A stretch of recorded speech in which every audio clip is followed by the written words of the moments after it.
Howdy, and welcome to our video series. Today we'll be covering superstitions and dramatization of your writing, so buckle up. Isn't superstition like ghosts and stuff? No, actually, superstitions in writing deals with certain rules that can never be broken. Well, I'm not superstitious. I'm just a little stitious. First, let me ask you all a question. What do you think is the number one rule in writing that is most important that you not break? Well, I know you ain't never supposed to start a sentence with but or and. It just don't sound right. Actually, that's wrong.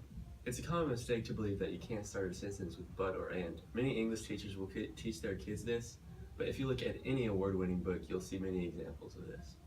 That's correct, Harvard. Good job. I don't need to be told what I already know. I also heard contractions were bad. I don't know though. Of course you don't. You don't know anything. Contractions can be used to convey a more informal tone. However, informality and seriousness should not be used at the same time. That's correct. A writer should always find a good balance between informality and formality. This helps to create a tone that connects with the reader. Any other things you can think of, Weedledee? You're 0 for 2 right now. Well, I always heard it was bad to refer to the reader as you. Or maybe not. I don't know. Do you ever think before you speak, you worthless piece of trash? Using you in writing is appropriate at times to address the reader.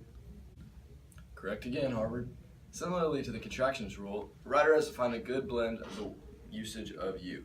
You have to address the reader somehow, and sometimes it can be awkward to refer to him or her as only the reader. While you can't avoid using the word you, do it, but it is appropriate on occasion.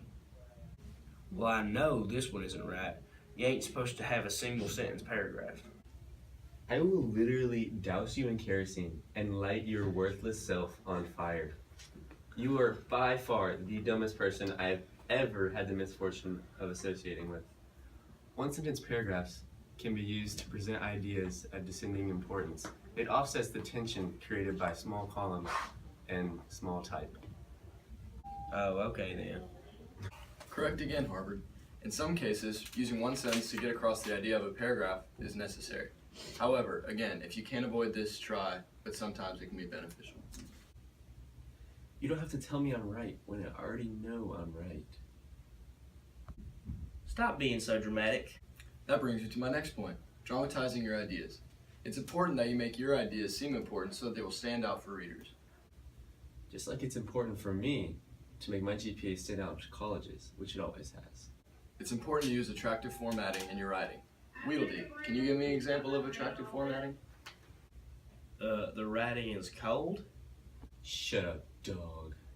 Making your formatting attractive involves the structures of sentences and word lengths. But how can I make writing look bro-tacular? It's easy. All you need to do is practice interesting phrasing to keep your reader entertained. A monkey could complete this simple task, Weedledee. A monkey. A monkey is smarter than you. Excellent, Harvard. Another thing that might also make the attractiveness of your writing better is the dramatic plotting that you give it. The way you set up the events in your writing is extremely important and has the power to make it very interesting to your readers. Obviously. That's all the time we have for today, folks. Make sure to tune in next time to our writing video series.